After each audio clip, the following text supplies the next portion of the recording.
Essential elements of contract. Contract के कौन कौन से आवश्यक तत्व है। सबसे पहले फर्स्ट पॉइंट है, there must be an agreement.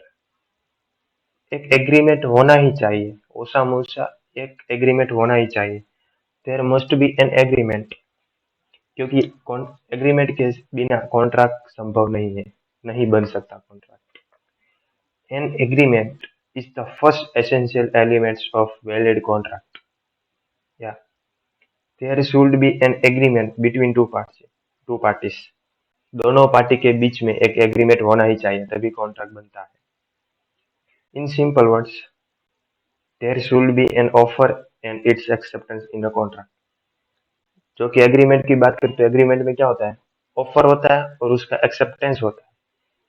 यानी क्या बनता है, एग्रीमेंट बनता है। यानी इसमें यही कहा गया है, दोनों पार्टी के बीच में ऑफर एंड एक्सेप्टेंस होना चाहिए, इसलिए क्या एग्रीमेंट बन गया।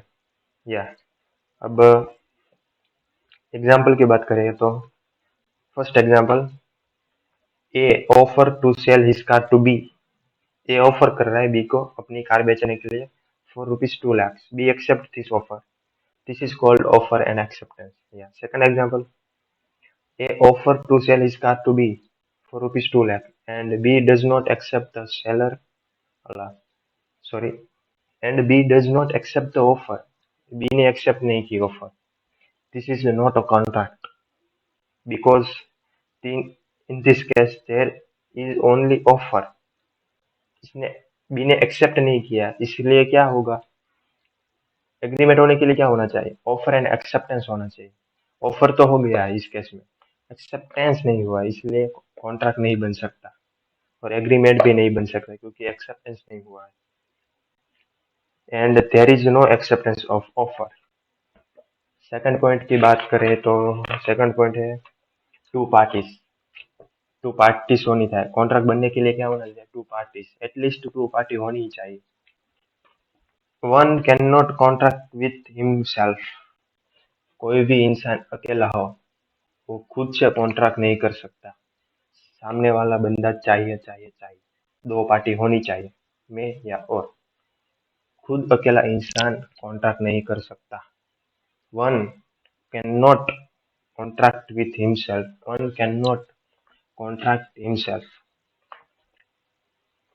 A contract involves at least two party. Contract involves at least two party.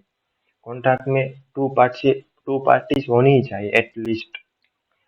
One party making the offer and second party accepting it.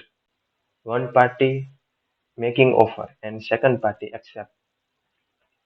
A contract may be made by natural person. Contract में be made by natural person.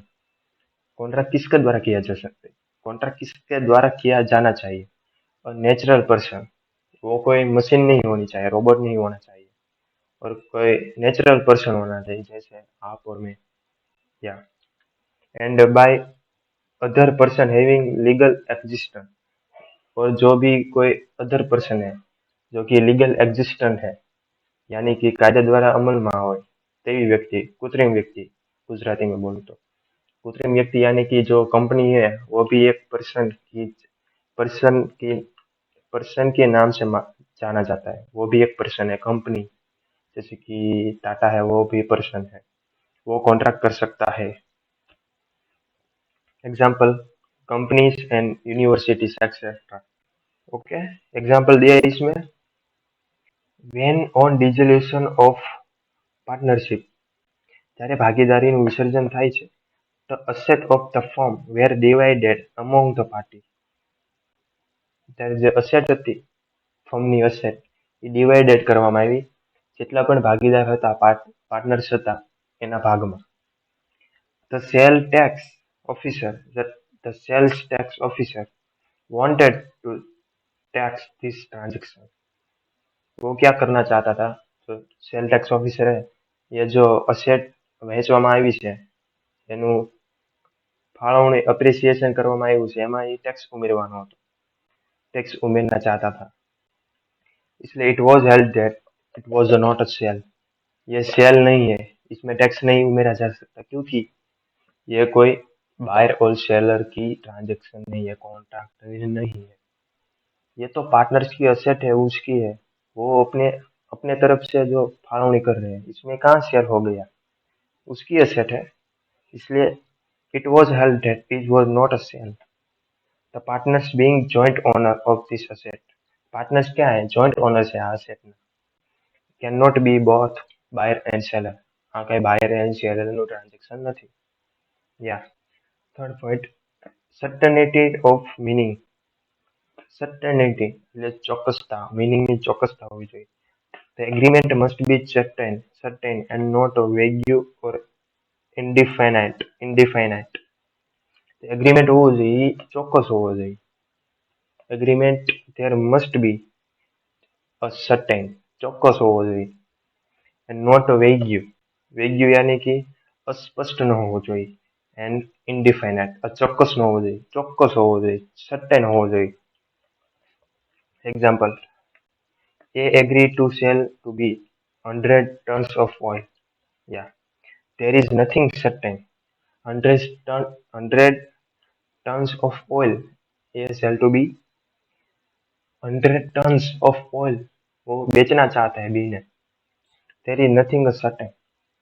In order to show what kind of sell what intent for, इसमें यह स्पष्ट किया जाना चाहिए कि कितने प्रकार के ऑयल है और कितना देना है.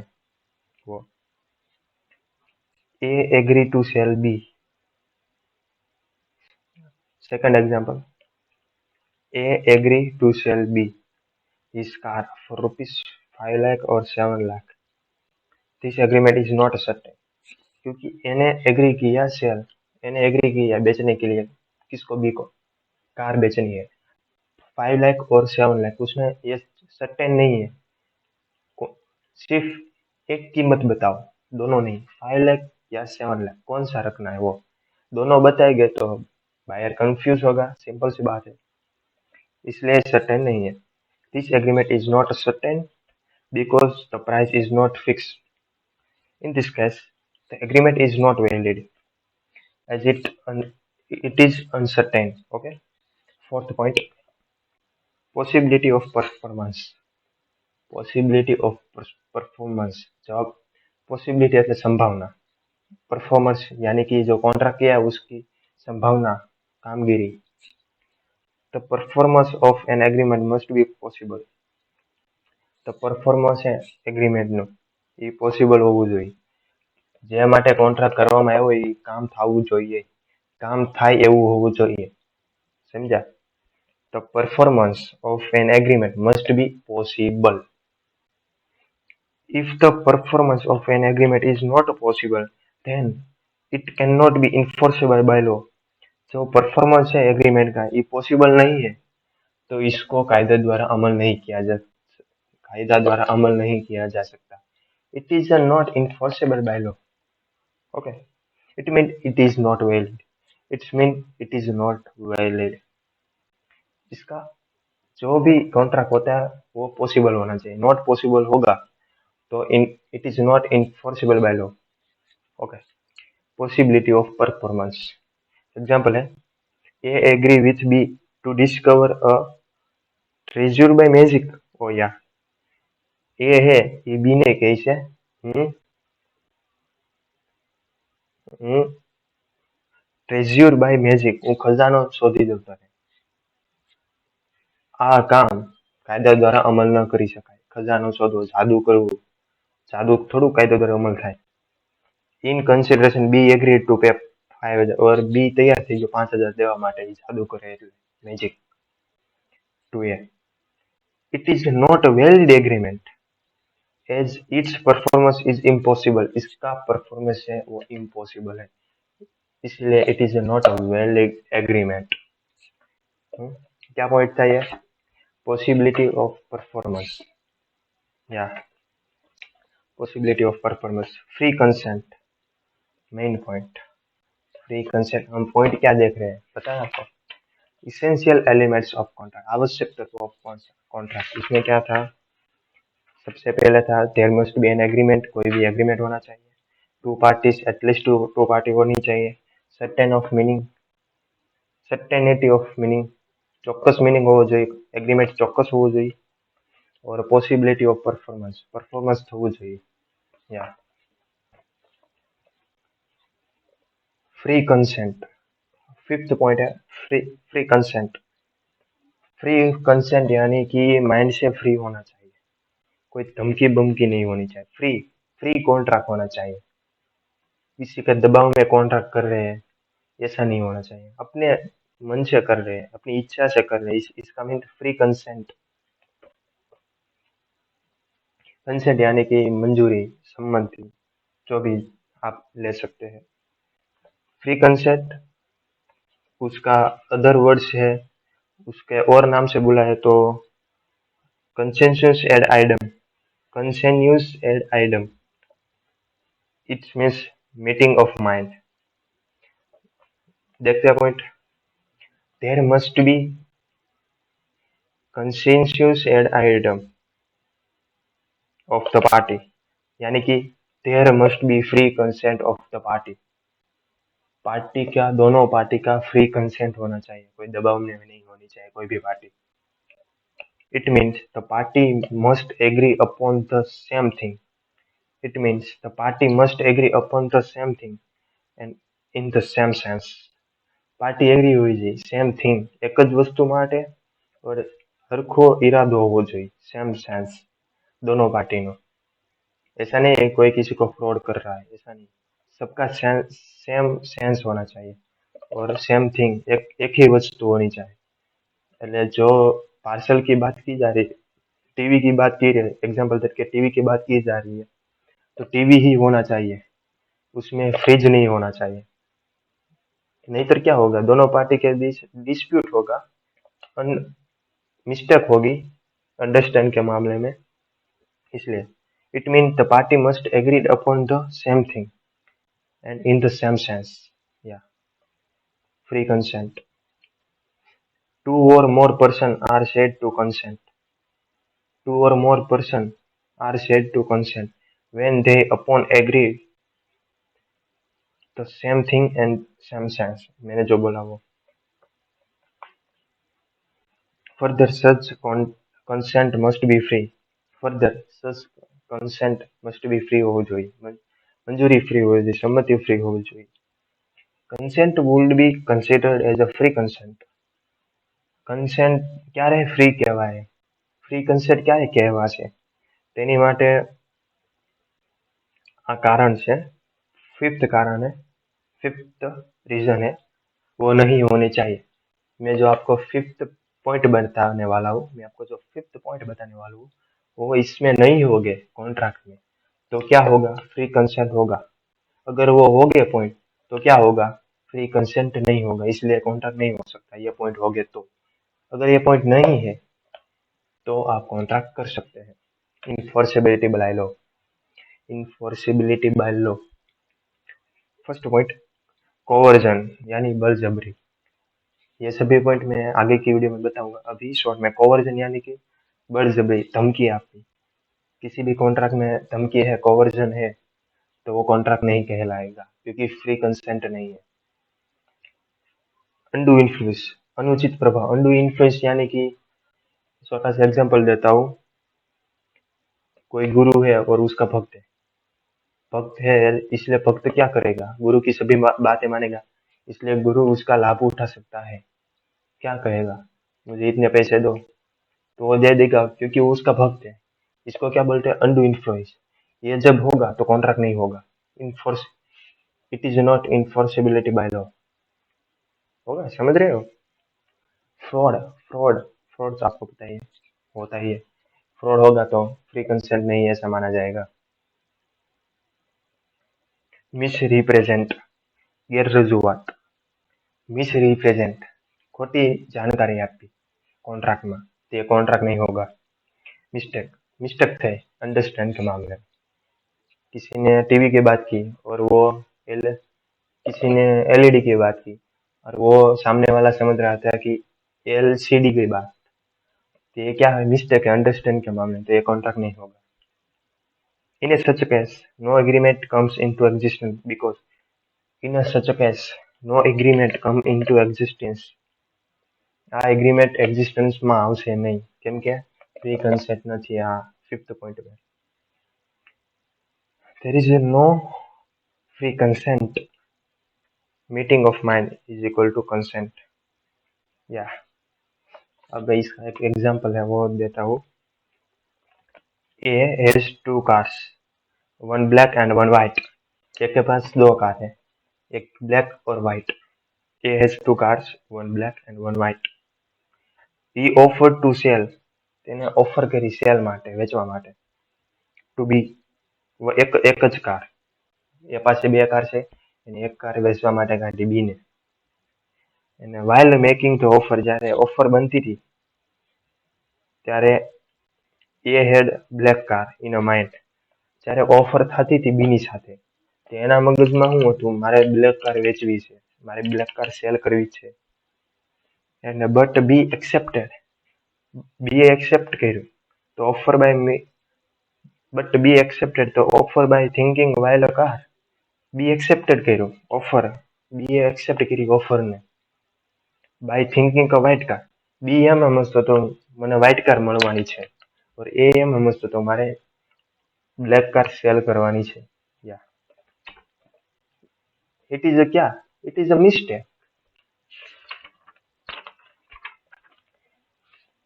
अब 6 पॉइंट आता है, अलग पॉइंट है. किसका पॉइंट है? इसेंशियल एलिमेंट्स ऑफ कॉन्ट्रैक्ट का 6 पॉइंट, main point. The parties must be competent to contract. The party must be competent to contract. The parties must be competent. competent यानी कि सक्षम होवा चाहिए कॉन्ट्रैक्ट માટે.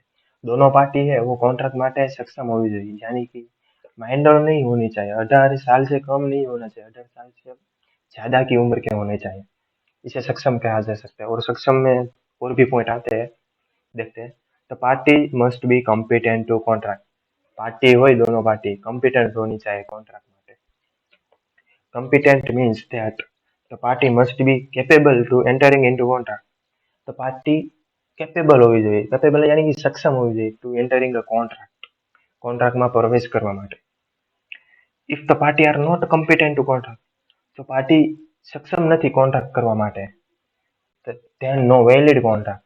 This is not a valid contract. It is not enforceability. It is not enforceability by law. And then no valid contract come into existence. ये exist नहीं कर सकता. नॉट कैपेबल हो तो पार्टी. उसमें एक पॉइंट है, कॉम्पिटेंट पर्सन किसको माना जाएगा सक्षम पर्सन. कौन कॉन्ट्रैक्ट कर सकता है, कैसे व्यक्ति कॉन्ट्रैक्ट कर सकते हैं. It means competent person. उसमें उसमें ऐसे लोग आने चाहिए. A person is competent. એવા પર્સન કે સક્ષમ હોય. ઇફ હી ઇઝ, જો તે, ऑफ एज ऑफ मेजोरिटी, જેની उम्र मेजोरिटी में 18 साल से ज्यादा हो. इसकी उम्र 18 साल से ज्यादा हो, एज ऑफ मेजोरिटी में हो, और of sound mind. Sound mind का होना चाहिए. Not disqualified by law. जो भी व्यक्ति डिस्क्वालिफाइड है कायदा के द्वारा, डिस्क्वालिफाइड बाय लॉ, वो व्यक्ति कॉन्ट्रैक्ट नहीं कर सकता. इसलिए क्या होना चाहिए, नॉट डिस्क्वालिफाइड बाय लॉ. कायदा द्वारा गैरलायक न होવો જોઈએ, डिस्क्वालिफाइड न होવો જોઈએ. ये व्यक्ति कॉन्ट्रैक्ट करिए के कोर्ट ने बोल दिया कभी टाइम ये व्यक्ति डिस्क्वालिफाइड है बाय लॉ, तो ये कभी भी आगे जाके कॉन्ट्रैक्ट नहीं कर सकता, क्योंकि वो फ्रॉड कर रहा है. समझ रहे हो मेरी बात. इसलिए क्या होना चाहिए, नॉट डिस्क्वालिफाइड बाय लॉ. अब जो मैं पॉइंट बताने जा रहा हूँ वो क्या है, following person are not competent to enter into valid contract. अभी जो मैं पॉइंट बताने जा रहा हूँ वो ये है कि कैसे व्यक्ति कॉम्पिटेंट नहीं है, सक्षम नहीं है कॉन्ट्रैक्ट करने के लिए. उसमें कौन कौन से आते हैं, एलियन एनिमी. एलियन यानी कि वो एलियन नहीं, ऊपर से आते वो एलियन नहीं. एलियन एनिमी यानी कि विदेशी दुश्मन, फॉरेन के, जो मान लो कि वॉर चल रहा है दोनों देशों के बीच में, वो जो सामने वाला देश के लिए वॉर कर रहे हैं, वो उसके साथ जब तक वॉर चल रहा है तब तक हम उसके साथ कॉन्टैक्ट नहीं कर सकते, क्योंकि वो क्या है, alien enemy. Okay. Insolvent, insolvent यानी नादार व्यक्ति, दोनों हाथ खड़े कर लिए वो कोर्ट के सामने, मेरे पास पैसे नहीं है, इसको क्या कहते हैं, इंसॉल्वेंट। वो कॉन्ट्रैक्ट नहीं कर सकता क्योंकि उसके पास पैसे ही नहीं है। कोर्ट ने बता दिया कि ये इंसॉल्वेंट व्यक्ति है, इसलिए वो कॉन्ट्रैक्ट नहीं कर सकता। कन्विक्ट, कन्विक्स यानी कि गुनेगार, गुनेगार, यूपी गुनेगार, ऐसे व्यक्ति कॉन्ट्रैक्ट नहीं कर सकते। ओके, गुनेगार, convict. The person of unsound mind can enter into contract during his lucid interval. Sound mind यानी कि स्वस्थ व्यक्ति, पागल नहीं है। अनसाउंड माइंड यानी कि वो पागल है। और ये पॉइंट ये कहना चाहता है, जो अनसाउंड माइंड की व्यक्ति है, जो अस्वस्थ अस्वस्थ व्यक्ति है माइंड से, वो तभी एंटर कर सकते हैं कॉन्ट्रैक्ट में जब वो साउंड माइंड के हो जाए। जब वो स्वस्थ हो जाए, साउंड माइंड के हो जाए, तभी एंटर कर सकते हैं कॉन्ट्रैक्ट में। एग्जाम्पल है, A sold his car to B a minor. B क्या है, माइनर है। ए ने कार बेचनी है बी को, और बी क्या है, माइनर है। In this case there is no valid contract because B is not competent to contract, because B is not competent to contract, सक्षम नहीं है बी क्योंकि वो माइनर है। Second example, A is a person of unsound mind. ये क्या है, unsound mind व्यक्ति से ए। अनसाउंड माइंड यानी कि पागल, साउंड मैन यानी कि पागल नहीं है। Okay. And he sold his land for one packet of biscuit to B. And તે વેચે છે his land one packet of biscuit to B, અને એ હું વેચ્યું બિસ્કુટના બદલામાં એની જમીન વેચી દીધી બી ने, કેમ કે वो क्या है, अनसाउंड माइंड है, इसलिए कॉन्ट्रैक्ट नहीं हो सकता। In this case there is not valid contract because A is not competent to contact, because A is not competent to contact, सक्षम नहीं है कॉन्टैक्ट करने के लिए, कौन, A।